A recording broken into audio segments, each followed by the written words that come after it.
All right, guys, we're back. We're here to do Man at First Sight, season 17, episode 9. So before I start the episode, I actually want to just go ahead and finally, the final time, finally address my uploads. Still haven't decided if I'm gonna do next season because I'm still gonna give people an opportunity to show me something, but not doing the after show, not doing any more flashbacks because it just does something to me. So when someone gives you something or they do something for you, even if you didn't ask them, for it, normally the response is thank you. And since people don't know how to adequately say thank you by hitting a like button, then yeah, this is the course, that we're on. We could come off of this course if people want to show appreciation, but since you don't, then this is where, we are. Again, for those people who do support me and who do like my videos and appreciate, the effort that I give, thank you back. And I'm going to go ahead and get into the episode. So, let us look. We are coming into the housewarming parties. So, I liked, let me see, the one that I thought had the best theme was actually Emily and Brennan. The second one for the theme itself would be Cameron and Claire with the Anything But the Cup.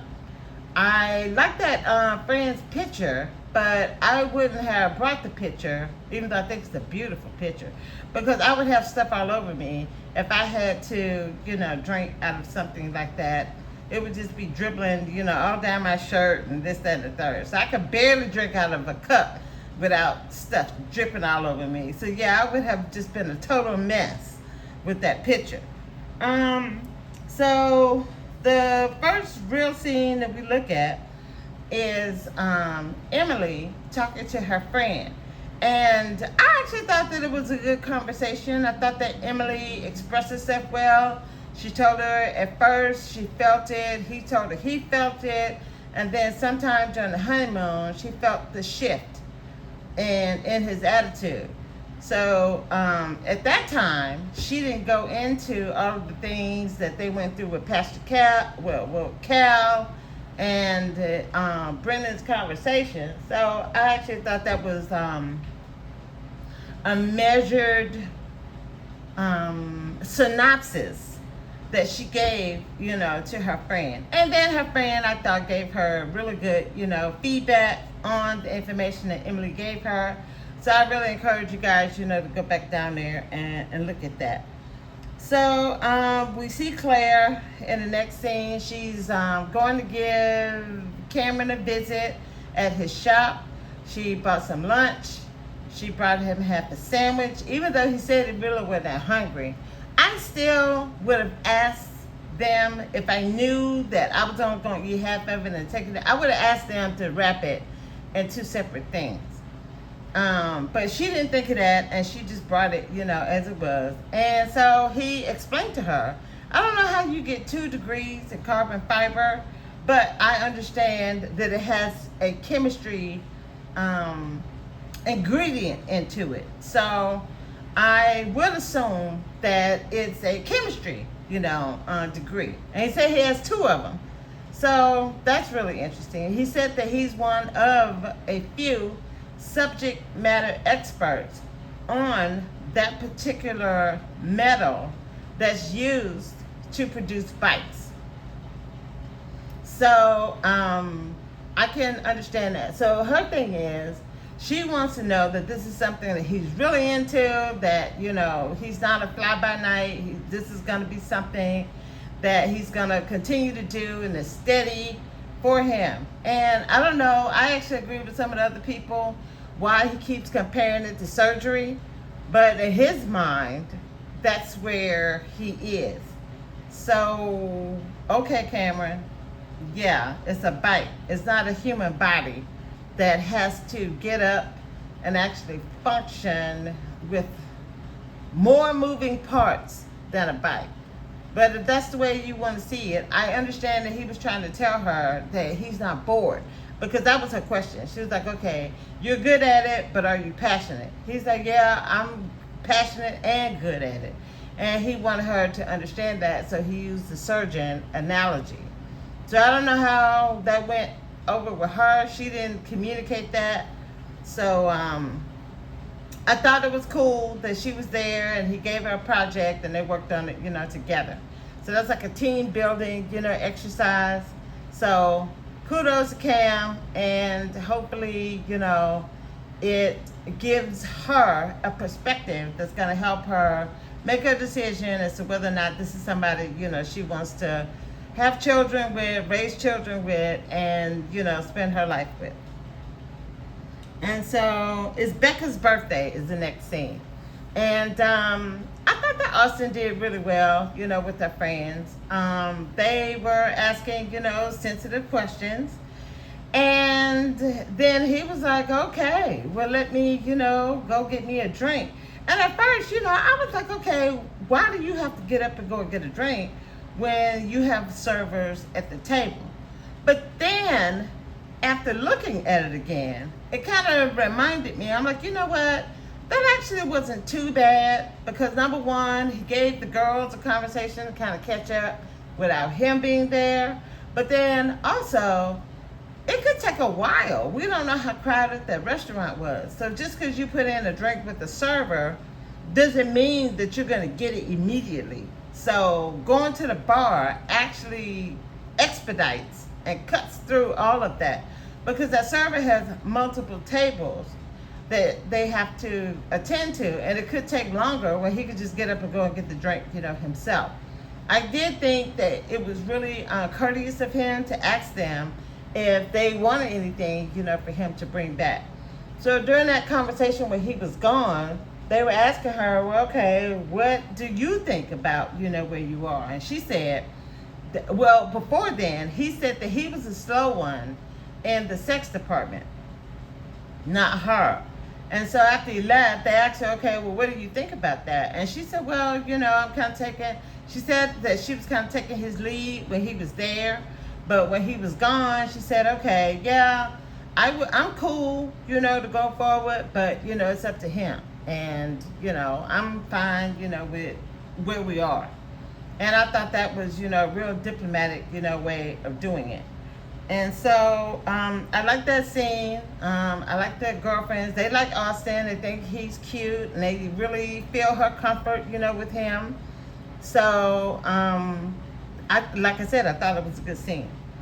So going to the next one, Emily and who? Sometimes I can't read my own. Okay, Emily. Is this where they go party shopping? No. Oh, okay.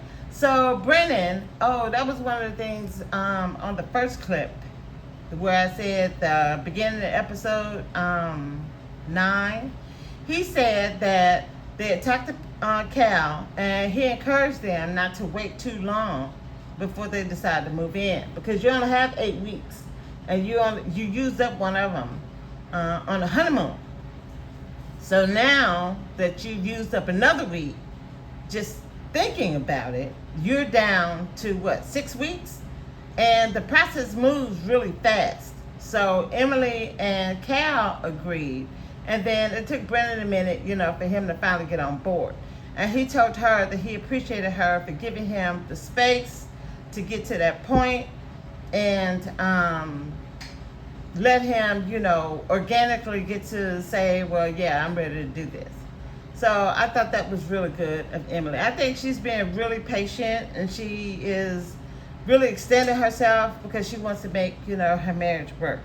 So I really admire, her for her patience, and and the move-in itself. Well, so Brennan said that he only had 2 things to move in, but she came in, with all the stuff. And it wasn't just her clothes. I mean, she actually was really thinking ahead. She went and got bathroom stuff. She got kitchen stuff. She got stuff at the house. So she didn't just bring her clothes. She also kept him from having to go shopping with her to go get stuff at the house. She did that, in advance. So, but then I also saw him putting some stuff up. So she was bringing dishes and I guess wine glasses and other essentials that they were going to need that weren't in the apartment that Married at First Sight, had provided for them. So I thought that he was a little one-sided, about the stuff that she was bringing in because she brought her stuff, as an individual, but she also brought stuff for them together as a couple. So I would have liked to have heard him be more appreciative that, wow, this is my wife thinking about, her household and bringing this stuff together. So it's kind of, a here, there, kind of thing. At this point, I really don't have an opinion. I'm just sitting, watching it. And for some reason, there was some suitcase that she had. And he looked at it. He said, oh, well, this is where your money goes. And I actually didn't appreciate that because that is her money, Brennan. That's her money. And if money is a conversation that you want to have, then that's something that you can have. You don't have to sit there and judge her, for it.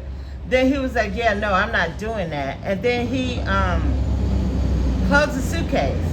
And so I don't know, what that was about. But he won't come on the after show or the after party to explain himself. So yeah, I guess it's just gonna be, a mystery, for us. And I think that was all with the move-in at that point. So Lauren is talking to her brother and his wife, and they're really listening to her and they're being supportive, and she's saying to them that she's felt a rainbow of feelings. And where she is right now, she's in a better space.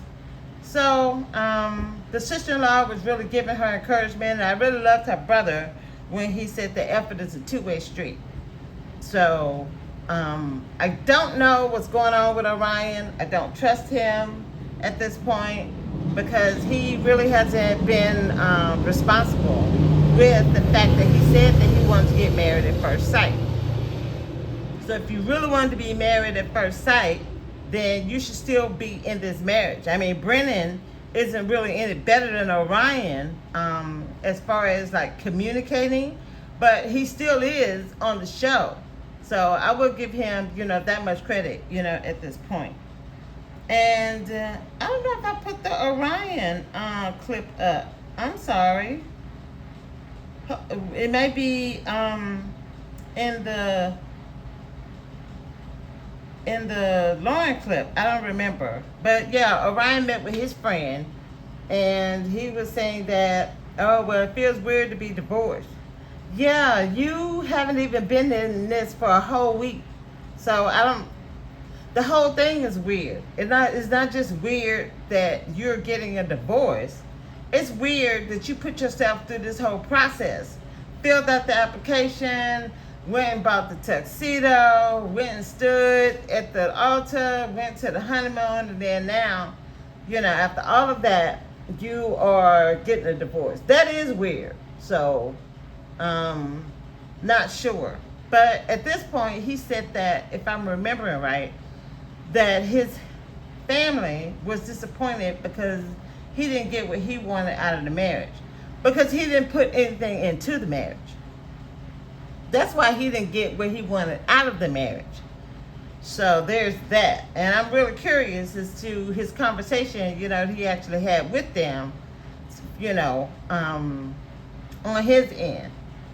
Anyway, moving on. Emily and Brennan, they go shopping for their housewarming party. And Brennan has the idea to do wigs. And she's like, cool. So they try them on, and it was really actually a good scene, between them. So I actually would encourage you guys, to go down there and look at that as well. I loved it when Emily said that she was going to channel her inner Becca. And she was trying on different color wigs, and I think she settled on the red one. So that was cool. And then I love the play between her and Brennan in the next scene when he says that his alter ego is somebody, I forget the name. And then her alter ego, I think, was Veronica, and she had this really good English accent. So that was a nice little play moment, between the two of them. And she told him, that once you have the wig on at the party, it can't come up. We got to be in character. We're going to do this thing. And so that was something. So, and the tiny hands. So I actually ran into someone that I know here in the city, for a few years. And she had a black tiny hand. And I'm looking at her like, girl, what are you doing with this? And she said, well, I don't even know how old you guys are. Some of you are in an age group that I don't even know if ring pops are still a thing. I think they are. But she said that she had a ring pop. And for some reason, she still had it. She still had it on her finger. And she ran into this girl, and she was like, oh my goodness, I know exactly what to do with that. So she decorated it with little studs of like diamonds, and then she had the tiny hand on top. And it was hilarious. We had a whole hilarious conversation about these tiny hands. And I showed her the scene where Emily had the tiny hands. Girl, we cracked up. It was so fun. It was so much fun. She was like, oh my God, what is this? I said, girl, I have no clue. The only reason why I know about this tiny hand business that you got going on is because I just watched Married at First Sight. So I have no clue what this is. But that was cool. And so we're looking at Cameron and Claire. So Claire is trying to get ready for the party, and she said that Cameron was going to be in charge of the food. So in his mind, he's like, well, we got time because we got all these restaurants around us, so I'll just order it when it's time for us, to have the people over. But she was upset because he didn't come in with anything. And instead of him just explaining that to her and calming her down, he got caught up in what she was saying and then started to order the food. So then by the time she caught up with him, he had already pressed order. But my thing is, why couldn't he just cancel the order? I don't know. I don't do a lot of Groupon. I'm not Groupon. But I don't do a lot of Grubhub or that kind of stuff. So I'm like, well, why didn't you just cancel the order? They hadn't even, 1 second ago, press the button. You could 1 second later press and say cancel, can't you? So if I'm wrong about that, then you guys, let me know. But anyway, so Becca and Austin in the next one, they're having their housewarming party, and she's talking to his friend. And one of the things that she was saying at lunch, at her birthday lunch, was that the only big issue that she sees them having is the religion, conversation. And some people were like, well, why does she keep bringing that up? Because she's been hurt by religious people. And she doesn't want to be hurt by her husband. It's like sometimes I wonder, and this is another reason why I was trying to do the reviews for the show, because I think that people get stuck in groupthink, I wouldn't want to be with a Christian, and I grew up in Christianity. She grew up in Judaism. So she's had really negative experiences with Christians telling her that she's going to hell because she doesn't believe in Jesus. So now she's married to one.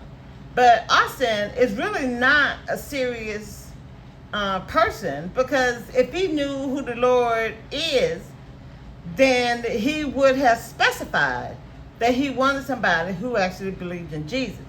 So he didn't do that. And I really feel the same way about Claire. I don't know why, if her faith is so important to her, that she didn't put that down, that it was important to her to have somebody that had a level of faith in Christianity. She should have said Catholic, so that they could go on and live their little Catholic lives, together. So the fact that she left that open, really.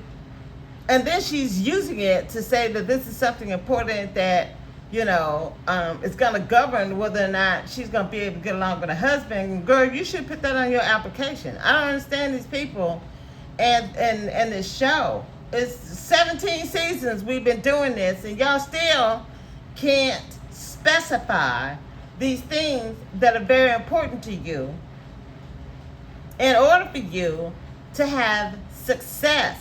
I mean, this is not magic that we're dealing with. So, I actually agree with Cameron. I don't think that religion prepares people properly for life. So, even though I believe in the Lord, I'm not going to require that the foster children that I try to help, I'm not going to require them to believe in Jesus. If they find the Lord, hallelujah, I will encourage them to go and seek Him. But if it's not something that they want to do, I'm not going to force, my religious or my belief in the Lord onto them. He is someone you have to go and seek and find. He is not someone that can be indoctrinated into people. And that's the problem, with the church. And I know that probably a lot of Christians out there get mad at me because I don't have anything good to say about Christians, because there's nothing good about you. The good Christians that I actually was raised with were people like my grandmothers and those people, who were alive at that time when I grew up. But the children of those Christians were hideous. And that's all I've seen.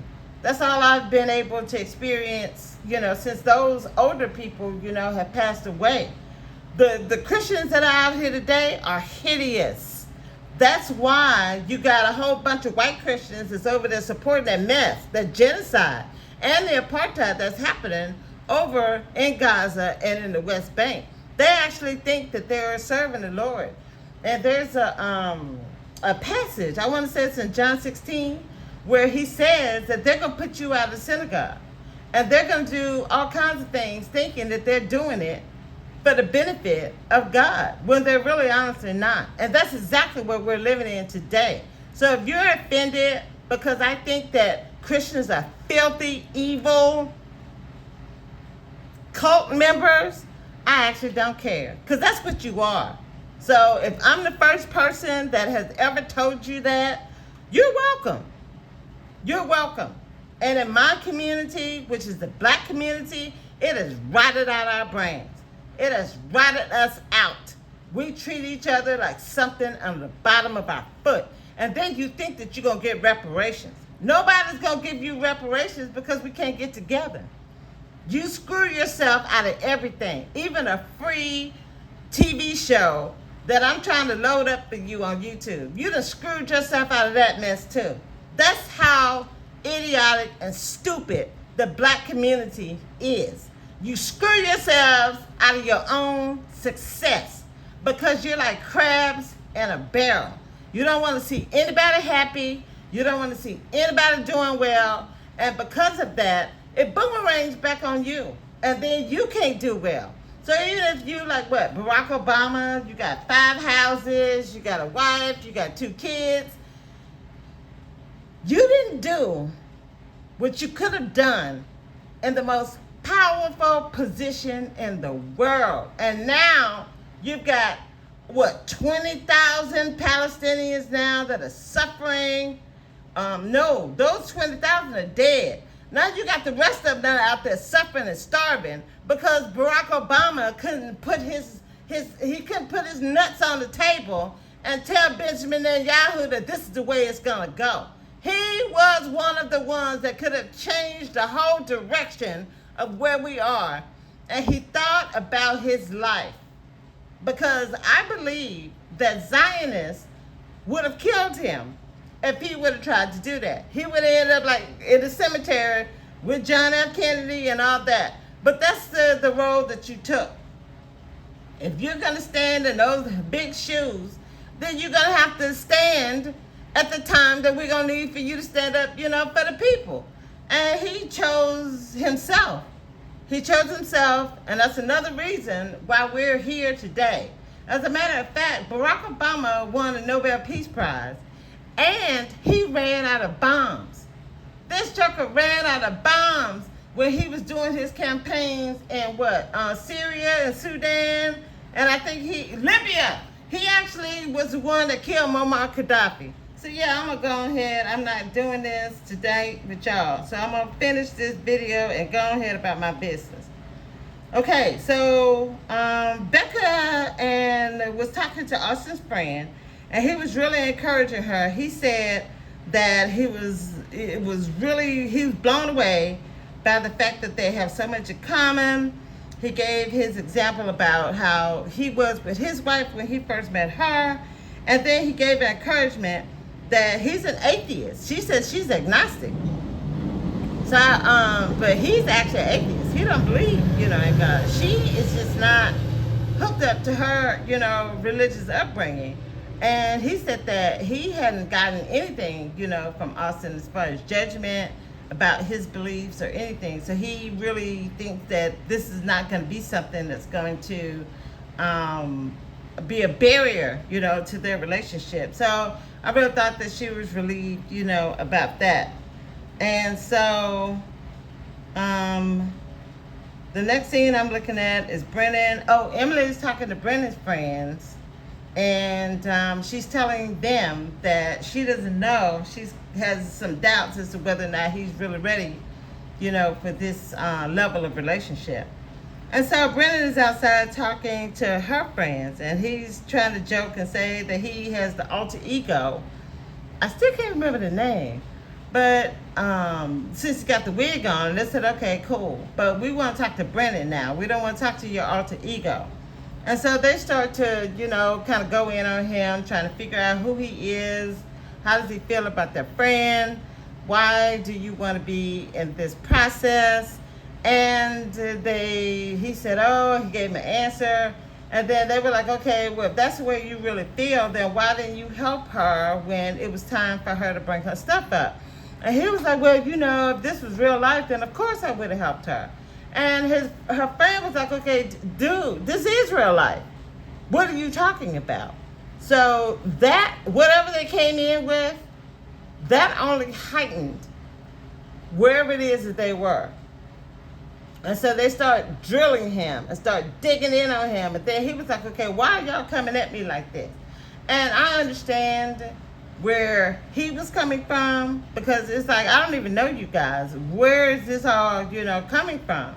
Part of it is coming from what you said, Brennan.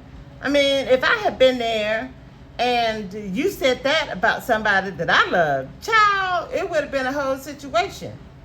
And they would probably have to cut the cameras off, because, or if they left them running, you would have saw a show. Yeah, I wouldn't have done that, So the fact that they actually had that level of conversation for him was a benefit, because it could have gone worse left than it actually did. So I kind of give him some credit, because he didn't go off to the extreme, and I don't think they went off to the extreme. I thought that they could have languaged themselves, better. But then I also really kind of understood, where they were coming from at the same time. So I encourage you guys again to go and look at, that video. Okay, so we are looking at Cameron in the apartment with Claire's therapist friend. And they were joking. I actually agree with most people, especially, in the after show, where they said, Rudy said that it was a joke that went left. And yeah, because she was like, oh, well, you're here with therapists. Tell me about your relationship, with your father. And he said that it was strained, or he said it was distant. And so then she asked him, does he know that you're on the show? And he said, no. And Claire was like, what? And they were both looking at him like, huh? And then he said, well, what would you say to somebody, who's on their deathbed? But my thing is, Cameron, if Claire asked you about that on your wedding day, and you didn't want to kind of get into the heaviness of that conversation, you still had plenty of time to kind of circle back and revisit it. On the other hand, it's not like Claire has been the most open person for him to circle back that with. You know, I told y'all about the little hand that she put on his knee at the honeymoon. So I don't know that I actually would have wanted to bring that up, either, Claire. And like I said, I see it from both sides. So after the party, she kind of posted him up and said, yeah, I was kind of surprised that you brought that up. And we hadn't had a conversation about it. He said, well, she asked me, so I gave her an answer. And she said, yeah, I do. I get that. My thing is, we're trying to build something in a relationship. So I could see her saying that's the kind of stuff she doesn't want to be blindsided by in a conversation when her friend is a stranger to him. You have not even met this woman, and you're already telling her something that you've been with me for a couple of weeks now, and I haven't even been able to get that out of you. So, like again, I see it from both, ends. Cameron has already told her he's more affectionate within his communication, and Claire is less affectionate, but she is more verbal. So that kind of puts them, at odds, with each other. But get back to the party, when her other guy friends, show up, I actually thought that he really did a good job in opening up to them and not, trying to put a good face on something, that has, currents running through it, has undercurrents. And I thought he languaged himself well. And one of the things that I remember her friend saying is that they saw from him that he may not know how to communicate what he's feeling in a way, because they know Claire, that she's going to be able to connect, with him. That's a concern for them. But overall, I thought that their party was okay. I thought it could have been more festive, but hey, that's just me. Okay, so where are we? Cameron. Oh, okay. So Claire is talking to her friend, and they both were saying how surprised they were at his answer about his dad. And then she was saying that it's really important for her that he has a connection, with his family, because her family is very important to her. Again, Claire, girl, did you put that down on your application? When they were interviewing you, did you tell them that?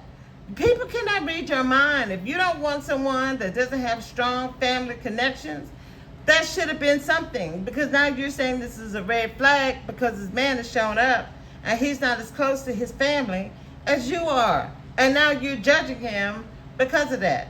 I'm not close to my family. If I had a wedding today, I don't think I'd invite nobody. No, I actually wouldn't. I wouldn't invite none of my family to my wedding. So I'd be that person that she'd be judging, like, oh, well, why don't she have family? Because I don't like my family. My family doesn't like me, and now that I've learned that they don't like me, I no longer like them either. Yeah, so now we're even, and I wouldn't invite them to anything special in my life at all. They have to stay far away from me at this point in my life. And I think I'm I know that I'm a happier person, for it. So Becca and Austin, they're talking after the party, and I thought it was okay. Becca wants to have another party. Austin really kind of doesn't seem like he wants to, but he's like, okay, we can have another party. And they're cleaning up, together. I was happy that they didn't just have that charcuterie board, that they actually ordered pizza, for their guests, and they actually had real food. So that was one of the things that was kind of like on my mind. And the other thing, I really love that Becca is really being affectionate. I think that she's trying to use that to help break down some of his walls. I don't know if it's working, but I see what she's, trying to do.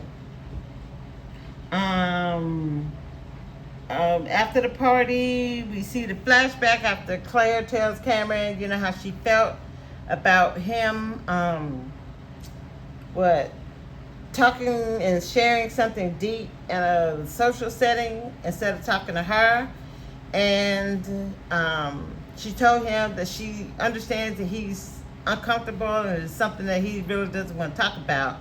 And he said, yeah, but I wish that she would have let him finish what he was saying before she, actually said that. I think that if she had let him finish his conversation, that it would have helped give some insight as to where he was, further than where she understood, he was. So, I don't know. And like I said, I encourage you to go back and actually look at that scene, as well. All right. So, Brennan shares his conversation to Emily about what happened with her friends. She said that she had a good time with his friends, and then he let her know. And I thought he actually did a decent job of kind of telling, what happened. But he didn't tell the part about the whole real life thing. And I wonder how, after she goes back and she sees this, what her reaction, really is. Because on the after show, she really didn't say what that reaction was. She just said that she was glad, looking at the scene, looking at the information, that it kind of put two and two together for her, because up until that point when she saw the episode, she really was still wondering what was happening, with that whole conversation. So then they show us, what's going to happen next week. And the other thing that people were jumping up and down about is because Lauren is in her feelings, about Orion. And so this is the thing that I used to have to be bothered with when I was in a black community. I'm very sensitive. So when I was growing up, when people hurt my feelings, child, I would just cry. And I got called a crybaby.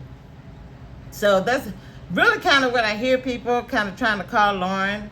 And I don't see a lot of understanding. This woman is still missing her mother. And when she was going through difficult times, when she had her mother, she was one of those people who she could go to, and she would listen to her, she would process, and then she would actually give her some information back that Lauren could take and say, let me think about what my mom just told me, and then process it. That person isn't here anymore. The other thing I see with Lauren is that she really, really, really, really wanted to be married.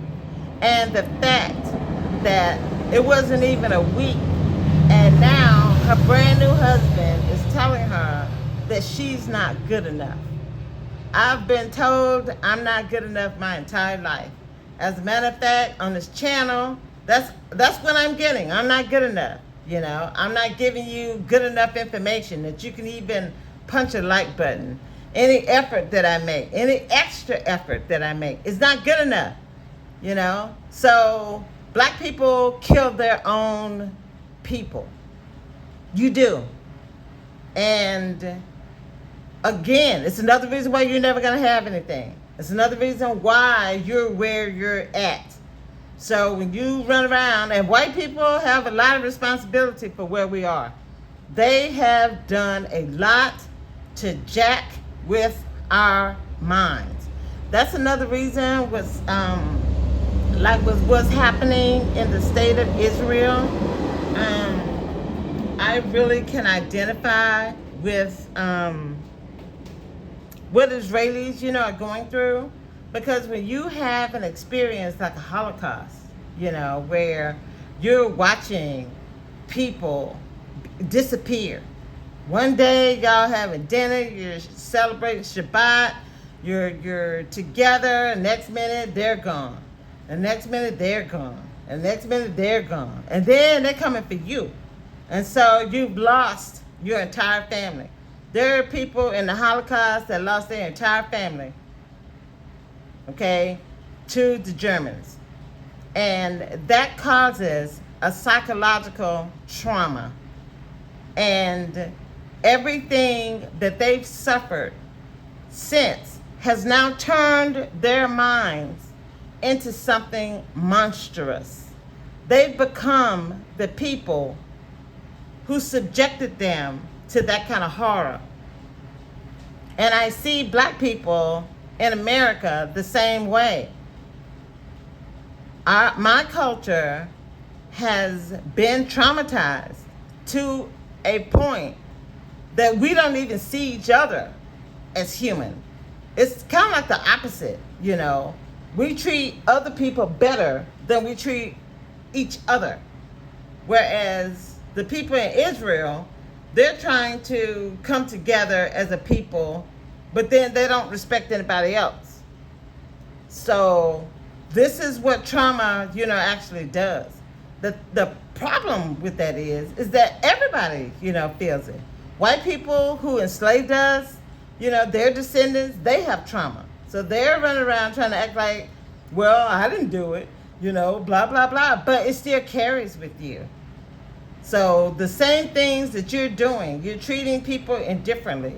You're acting like you're better than another person. You use your power to keep them from lifting themselves up and for them, you know, to become their own human selves. You'll go out and you'll do LGBTQ plus, and you'll go out and you'll do Africans. Come on in, you know, oh yeah, we love you. But then you don't treat your own black people, you know, well. So it's a trauma. It's a trauma that happens and nobody really kind of gets away from it. And now we're all collectively having to be re-traumatized looking at this mess that's happening in Gaza and in the West Bank. And then you got this dude who is the highest ranking, you know, military official in the government. He's black. And he's over there saying that we're unequivocally going to stand behind genociders and apartheid people, where he actually was born during Jim Crow and grew up during Jim Crow. So how is it you've left all that behind so that you can become this high-ranking official, and then you're going to go and turn around and condone people who are genociding and doing apartheid to people who haven't really done anything to the people who are doing it to them? I mean, this is a level of insanity. We're in a circle of insanity. So people can look at me like what somebody told me I need to have anger management classes. I actually have taken anger management. And I'm not opposed, you know, to going to anger management again. Because, yeah, I do have a lot of anger. I have a lot of anger at the injustice that, you know, I've had to endure in my own personal life. I have a problem with the injustice, you know, from my enslaved ancestors. And, you know, I'm a light-skinned, you know, black woman with, you know, hazel eyes. I know where I got this from. And I know that when white people look at me, they know where I got it from, too. And I think it bothers them, you know, to have to look at their seed back at them when they know what they've done to us. So one of the things that I was saying, and I'm finna get off here because I'm at 40 minutes and I wasn't even trying to be here this long. But one of the things I was saying before that video, you know, cut off, you know, last week, is that I really do. I enjoy, you know, having fun. You know, I think that fun is very important. Play, you know, is very important. But it has to be balanced. I also educate myself. And I also am able to see the serious side of life. And I take life, you know, very seriously. I tried to commit suicide twice. And I'm very happy that the Lord stopped me this last time that I was getting ready to try to do it. And it's really, really giving me an opportunity to actually appreciate my life.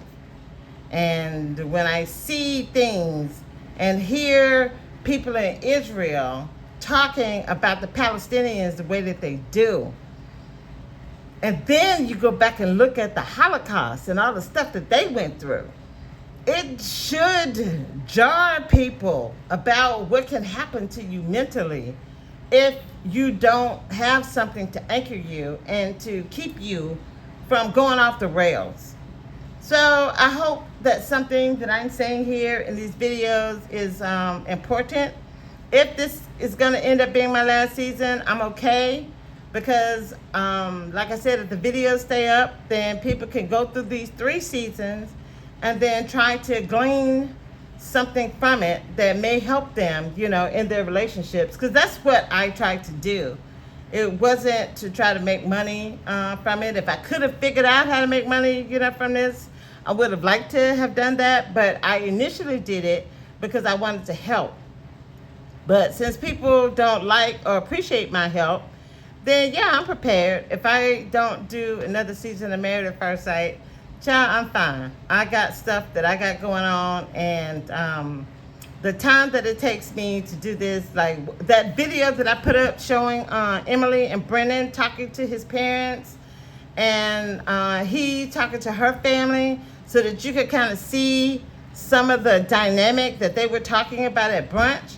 I didn't have to do that. I did it because I want to try and give some measure of clarification and some, to shine some light on what's going on as we all are looking at this.